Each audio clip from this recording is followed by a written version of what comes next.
Hello and welcome to another episode of Altitude. As always, I'm your host, Woody Woodworth. We have a great show today. We are going to talk about one of my favorite topics in cloud, which is cloud backbone and global WAN and LAN connectivity. And here to help me with that is one of our big-time experts in this field. He is a Director of Solution Management at Aviatrix, Tom Davis. Tom, so nice to have you. Thanks for coming. Hey, thanks for having me, Woody. I'm excited to have this conversation with you. Absolutely. It's a great conversation. There's so much going on. As you know, is kind of a staple on the show. I love to back up a little bit before jumping right into the tech and talk about the people because, until Skynet wins, I still argue that good technology is really all about good people. So the human story appeals. And you have a really cool, fascinating background, and I'd like to talk a little bit about that. First, we both live in Pacific Northwest, you being a native, which is great. Cool part of the country to hail from. Second, you do have a background, of course, in enterprise traditional networking, very much kind of on the Cisco side. And third, you have a military background. So first of all, thank you for your service. Thanks for helping to keep our country and family safe, and I mean that from the heart.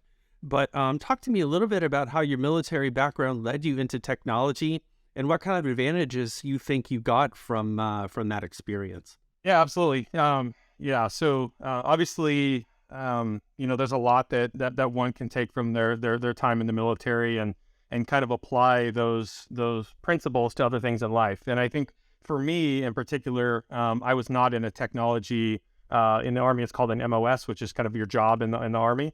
I was not in a technology job. I didn't know what Cisco was. I didn't know what networking was. I knew what computers were. They were just starting to kind of get out into laptops and that sort of thing. But this was from like 2000 to 2005, somewhere in that kind of time frame. And but I think one of the things I'll say is when I got out of the military in 2005. That's a pretty humbling experience for a lot of people, right? I applied for a lot of positions in a lot of different industries, and heard no probably 10 to 20 times, right? You're not a good fit for this role. For me, the bridge that I used to kind of go into the civilian workforce was to kind of go into contracting, right? So I was still kind of working with the military, but I was a civilian, and through that position, I spent that for about a year just packing boxes and shipping boxes of different things to different places. Well, one of the things I was shipping was a Cisco switch and a Cisco router, and they were ruggedized for the military, and they were going to these different locations. And I looked at it and I said, I don't know what Cisco is, but I started looking into it, and some of the technicians I was working with said, this is what these things do, and kind of gave me kind of a high level understanding of what they do. And they said, hey, Tom, you can get a $500 bonus if you go get this thing called a CCNA, right? This certification. And I said, man, $500, I'm in, right? And for me, that set me down a path of packet tracer, going to technical colleges to understand, what networking is. And the first time I took the CCNA, I did not pass, but I got really close, and I knew at that moment that this is what I need to be doing. It just felt right. It just felt like something I could really wrap my mind around and get excited about. And so I passed the second time. And by the way, I never got that $500 bonus. So just to kind of call that out. But that did trigger a series of events for me that took me into Camp Pendleton, supporting Marine Corps, doing a lot of military specific IPv6 technology testing with the Marine Corps, which then led me to supporting the Air Force. So supporting all the Air Force bases in the U.S. with worldwide technology, and really focus on software-defined networking in that role. As I was in those SDN conversations, a lot of my conversations were kind of taking me into the cloud. And so ultimately, I recognized that SDN was going to get me, the last 7 or 8 years of my career, but the cloud was going to get me the rest of my career. But one other thing I'll say, Woody, just to kind of answer your question, one other thing from a principle perspective is some of the principles that were instilled in me in terms of, just always trying to be the best and that team player mentality and all the things that the military kind of instills in you over a period of time, and some things through combat scenarios, et cetera, have definitely shaped me into who I am, not only at Aviatrix, but what I was like at WWT as well.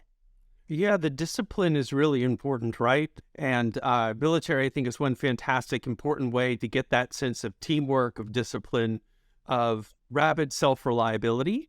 And I think you can get to those qualities and skills through a bunch of different life experiences. And most of the previous guests I've had on the show, and I suspect guests in the future, I've noticed they all come from a very eclectic background, which is something I love about IT. Because it's still, to me, maybe I'm a little starry-eyed about this, but one of those fields where you can kind of become a self-made person still. Yeah, for sure. I think one of the things I learned as I went to go get my CCIE route switch, it wasn't about the certification. It was about the journey to try and take the actual certification. And so, having that mentality that you're going to be a subject matter expert on a given topic, that is universal. And if I wanted to be a baker, I would do the same thing. Yeah, let's focus more about that journey of building that framework and making that transition from a more traditional enterprise skill set on the WAN side into a cloud mine skill set. Going through that journey yourself, right? As many of your customers are still doing so or in the process. So you've walked a mile or so in their shoes, and you can help relate to them when you bring them along for this journey to cloud and to help them develop their skill sets, their minds, their networks, etc. What would it be like for someone who's a traditional WAN, traffic or routing expert to try to approach cloud for the first time?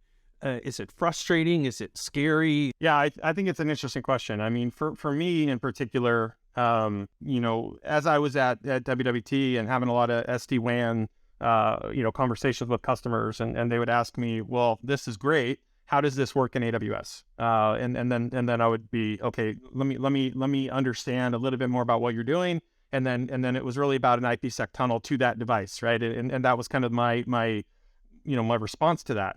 And then, I'd have another conversation, like, well, how does this different, when I connect into my environment in Google? And I think the net of it is this was a repetitive question, and you go back to that humility. Ultimately, what that triggers is you need to go off on your own time and start to become knowledgeable in that given area. This was back in 2019, spending a lot of hours on different platforms to learn cloud. Which one's the leader? As I entered into the cloud, I think for me, again, what's the leader? AWS was the leader in 2019. They're still the leader today. Okay, I'm going to start with my primary focus to go and understand AWS. You go to Google and you say AWS networking, right? And it takes you into this world of VPCs and route tables and availability zones and all this different terminology that was completely foreign to me. In fact, I often say this when I talk with customers. When I sold SD-WAN, and a lot of people who sold SD-WAN, they drew a cloud that said iNet. They drew a cloud that said MPLS. And the reason they drew clouds is it's a great simplification as to what's actually happening in that cloud. And so what I envisioned in 2019 was your SD-WAN environment would connect to the cloud, right? And that's all I knew, right? It's because I didn't know what was actually inside of that environment. And I think a lot of the traditional SD-WAN vendors that are out there today still don't have a knowledge as to what goes on inside of that cloud. And so they still kind of refer to it as a cloud. But for me, in terms of learning it, I wanted to understand what was in that cloud, and specifically starting with AWS and going out and pursuing certifications in AWS, again, that same framework. And ultimately then going off and saying, how is Azure different than that? Now that you have a level, like a foundation in the cloud, now it's really about understanding how you can compare and contrast the different cloud providers that are out there to quickly understand the delta, as opposed to starting over and over and over again.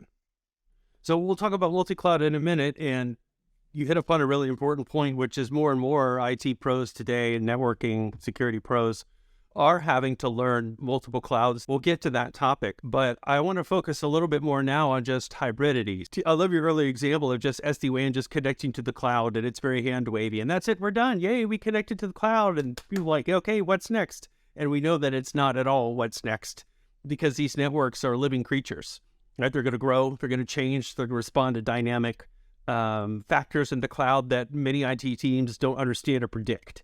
So what's happening now in hybrid? I guess to my earlier point, it's about 4 or 5 years long. So some businesses have been in the hybrid business now for half a decade. Is it working? Is it not working? Are people happy with this outcome, or are they looking for ways to change it? Are they saying, man, this just isn't working the way I anticipated. I need some different solution. Yeah, I mean, it's a great question, Woody. I think it is working. I talk with hundreds of different prospects and customers globally, and what I found is a strong majority still rely on a hybrid cloud architecture, right? They believe that certain applications can't move to the cloud. They also believe, they've moved an application to the cloud and determined that they don't need the cloud capabilities for said application, so they move it back. It's actually better. It's more efficient. It's cheaper. Whatever the reasoning is. And so I think hybrid cloud architectures are going to be something that will continue to be the majority of architectures for most Fortune 500s for sure. But on the flip side to that, I do think that there are some out there who have made the determination at the executive level that we will exit the data center by said date. Right. And so there's some pretty key initiatives to move those applications out of the data center and into a cloud that they so choose that, allows that application to run best. But clearly it can't all be sunshine and roses, right? So hybrid's here to stay. By and large, it's working. By and large, it's stable. But there has to be challenges, I'm sure, right? Because there's still a lot of growth and innovation in the connectivity world. I mean, new products and services and companies are springing up all over the place. That speaks to the fact that there's a market that's still seeking a solution or multiple solutions. So in your experience, what are some of the challenges with hybridity today? What are some things customers still express as pain points? Because, for me, this show is about problem resolution, challenge opportunity, and I like to take the challenge piece first. So I suspect everything is not perfect still. Yeah, no, I think what you're describing is in some cases maturity, right? Is really the best word to describe it. What we like to see and kind of map folks to is kind of the 5 phases cloud adoption, right? And phase one, the way we kind of like to describe it is, someone has made a decision that we need to move our applications to the cloud. And somebody's made that business decision, and this is most organizations, I would say. And so what they do is they put a couple guys and they say, hey, go identify, this cloud world and bring it back to me with what you find out, right? So they go swipe their credit cards, they start to spin up some EC2 instances and environments and start to do some basic testing, and then they report back to the business with kind of their findings. Cloud 2.0 is they say, hey, a couple more people go off and I want you to go do AWS. I want you to study Azure, you to go study Google or another cloud, and then come back and start to further my understanding of how the cloud is going to help our business, but also just it's an education validation thing. And so in phase 3, they say, okay, now we understand the cloud. We understand what how the cloud is going to help our business. We need to connect the cloud to our corporate architecture, right? And this is typically the first time the traditional networking architects, networking experts will have been pulled into a conversation, right? There's a meeting at 4:00. It's called Connecting to AWS. And Tom, we need you in that meeting. Okay, I guess I got to go to this meeting. And then I sit down and they say, Tom, we need to connect our AWS environment to the corporate, router that's sitting in the data center to provide a private circuit in and out of our cloud environment. And at that point, the network engineer and network architect doesn't have to know what he or she is connecting that environment to. He just needs to know that, okay, I guess I got to connect this to this and build a network tunnel or whatever and build that connection. Again, that's their first exposure to the cloud. If only we're that simple, though, right? That's the thing. It was like, oh, just connect these 2 things together. I'm going to draw this little line on a whiteboard there. We're done. You just go do that in your tool set.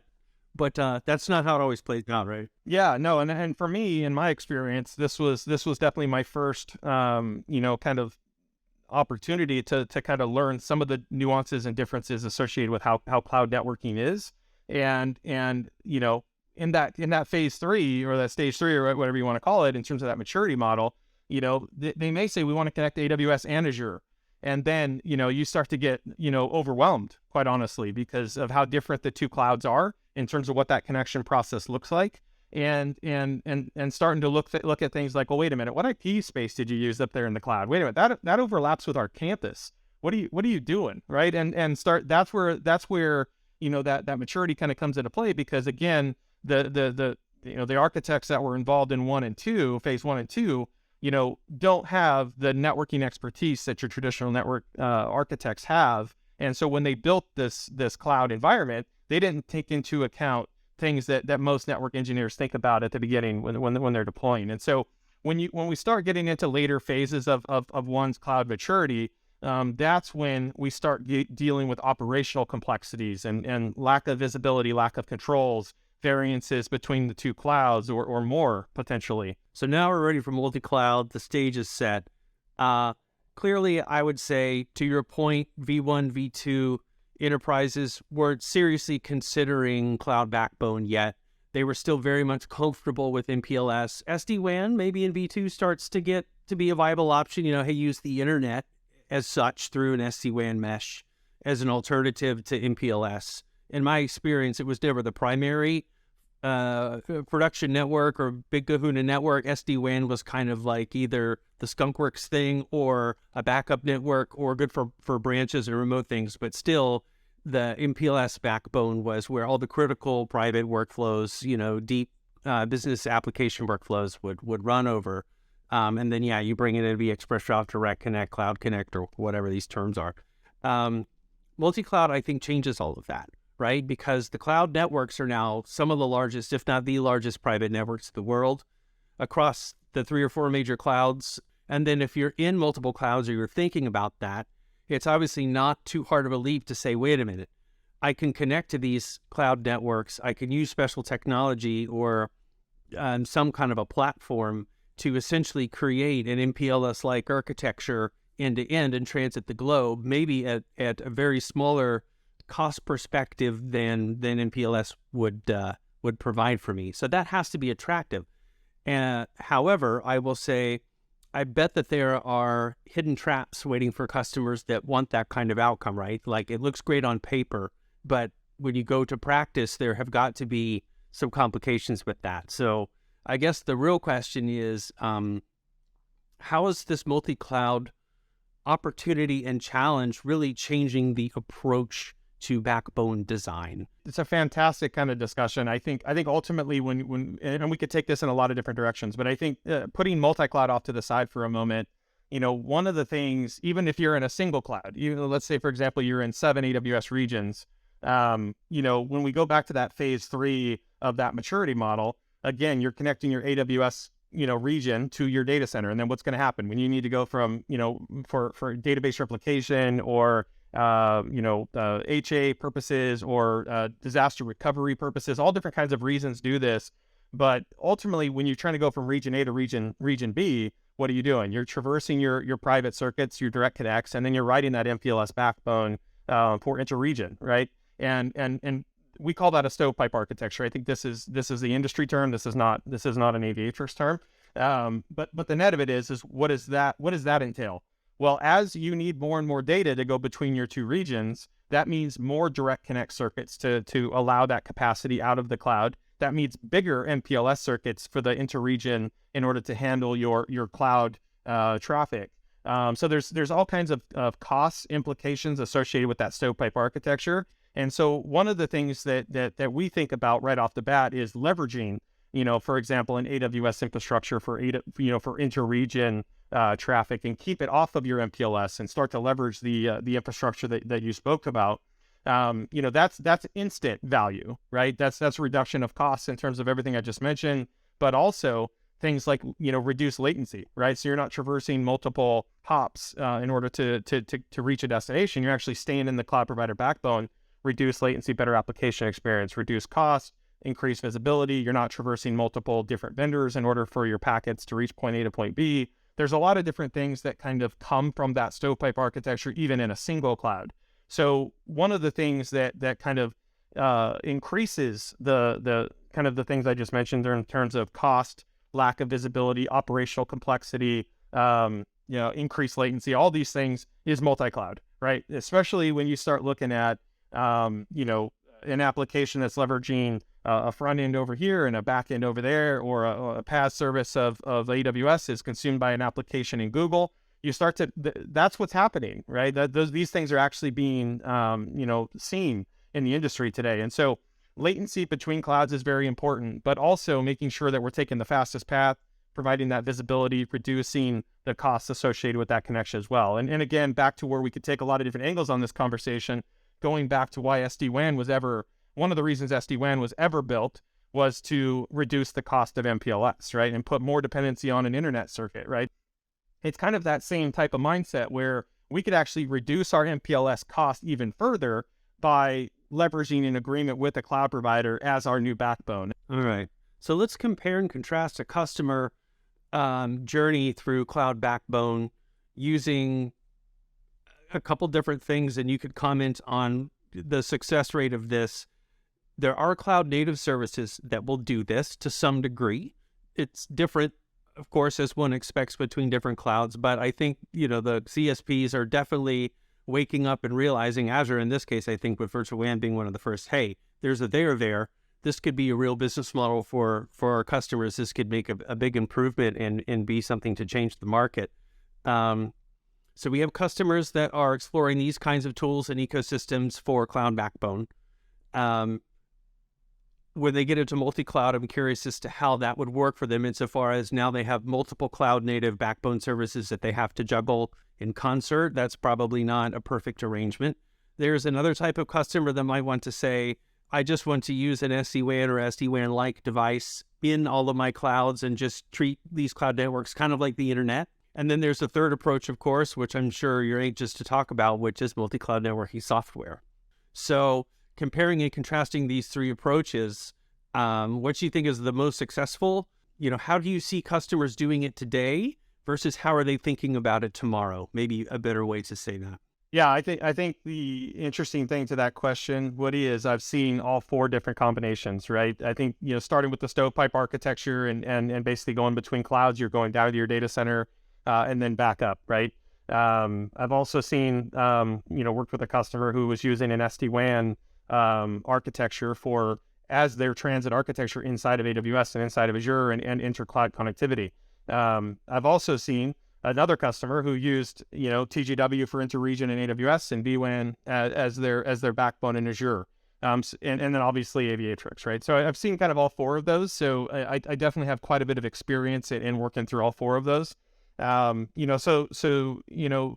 think the net of it is starting with native, right? I think a lot of organizations, have a philosophy that they should embrace native, right? And I think that, I'm not here to say whether or not that's a good philosophy or not. I think what I've seen through my experience is having an architecture built with native and having a multi-cloud architecture for my organization has come with a lot of challenges and complexities and costs that ultimately have swayed many organizations away from that model. But I would say, kind of going back to your question, there's extreme differences across those four different architectures. And, what I would say is stovepipe architecture is proven to be a kind of a stop in an underlying maturity of an organization. They at some point they realize that they can't do this anymore. They can't just treat the cloud as an extension of their data center,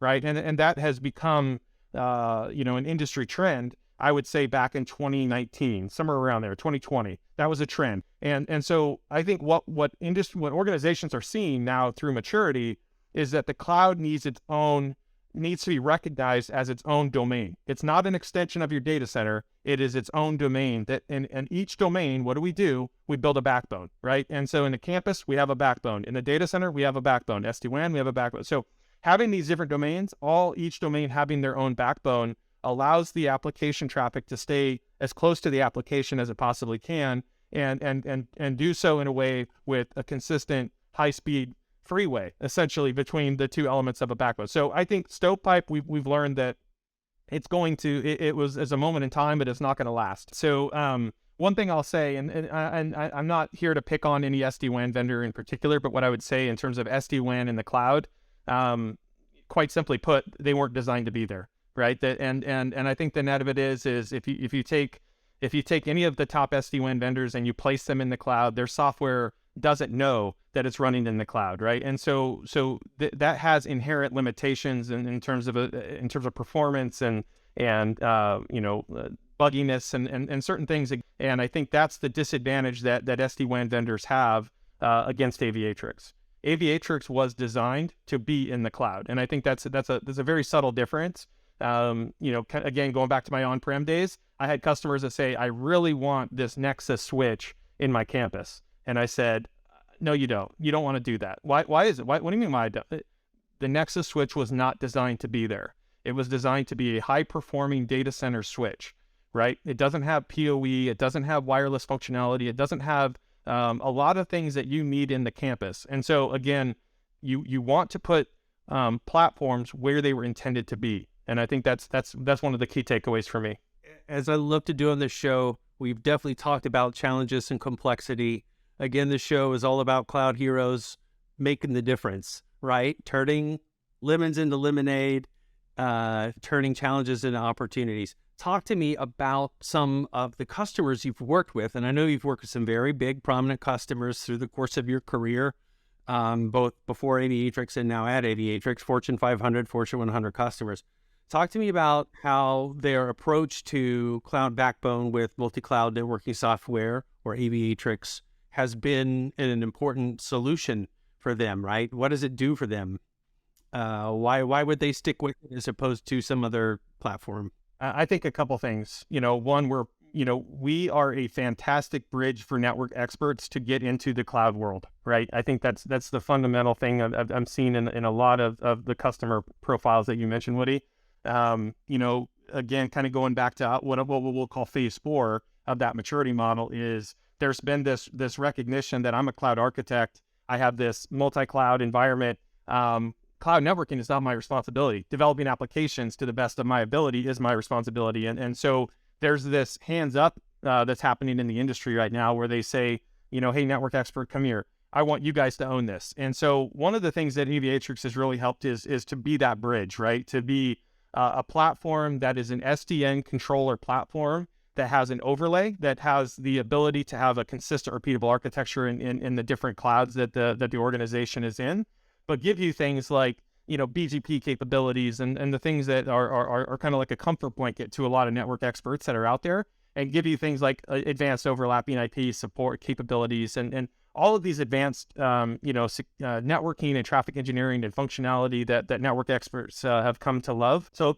being a bridge, I would say, is one thing, Woody. I think that the other thing is, learning cloud native is, as we kind of spoke about earlier, is a tall order, right? And so, having customers all of a sudden have to take ownership of the cloud and going to understand what a VPC is and what a TGW is and a VGW and all these different acronyms that are in the cloud world, again, is a tall order. And so what Aviatrix works with our customers with is helping them build a backbone, right? Again, recognizing that the cloud is a new domain, build a concrete backbone that gives your organization reduced latency, increased visibility, decreased costs in terms of traffic moving around inside of the cloud environment. And do so in such a way that is a platform that network experts can rally around. Go out and get your ACE certification, right? To understand not only Aviatrix, but also, having the industry-only multi-cloud certification. Earlier in your response, you said something very interesting, and I want to revisit that. You said, some of the IT managers or business lines of business leadership went to IT and said, here, you handle this now. This cloud is your network. Off you go. How is that working out? And why are they going to traditional IT people and saying, it's your network now, have fun, as opposed to hiring or training a separate group of people? I think ultimately it goes back to inside of your IT team, who do you trust on behalf of networking topics, right? You typically have some very senior network architects that know your architecture, that know your business, that know your team.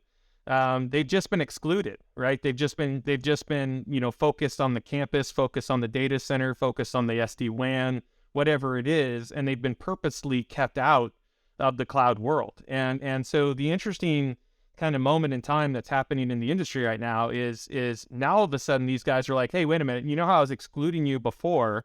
Come here. I want you to take over all of this. And ultimately what they're finding when they get handed that is, in some cases it's just a mess, right? And I think the net of it is never the organization's intention to get into this mess, but it was just through that maturity in their journey and working directly with the CSPs and then all of a sudden through M&A or application determination, now all of a sudden they're in multiple clouds. And so they have multiple architectures, they have multiple teams. And so the network team looks at this and they say, how do I even begin, right? To fix this, right? I think it's a new world, that they're all of a sudden getting brought into. And quite honestly, it's a little refreshing in making networking interesting again. And so for the traditional networking engineer, this is another opportunity where all of a sudden they can learn and they can kind of walk into a new world and understand that all of the things they did on-prem will play a big role in their success in the cloud. And I think going back to the principles that we talked about at the beginning of this call, or this discussion, I think that's one thing. And so you got to have a fresh perspective on how networking should be done in the cloud. And you also have to take into account the application team or the DevOps team experience that they have today, right? And we talk with customers a lot about this, right? In the data center, they didn't have options, right? It's not like application teams would go off and go out and buy their own network architecture that allowed them to connect their servers together. They connected into the fabric of the network and they had really low latency, simplified connectivity. In the cloud, they now have options, right? And so if the network team doesn't do this right, the cloud teams will just build right around them. They can use a lot of different ways to do that. And so when you think about it in terms of you're in a position now as a network engineer, network expert, and all of a sudden you've been given the keys to the cloud network, it's important that you take into account what is the application team's experience of how they consume cloud today, and make sure that when you step into that environment, that you don't do anything to disrupt that, right? You if anything, you make it better, right? And I think that's got to be a mindset shift that a lot of network experts need to make in order to be successful in taking over the cloud architecture. Tom, I want to thank you. This has been a fantastic discussion. As always, I've learned a ton. It's very enlightening. Thank you for sharing both your professional stories and your personal stories. It's a great interview, and I just want to thank you for coming on the show. Yeah, I appreciate you having me, Woody. It was a lot of fun. All right. Take care.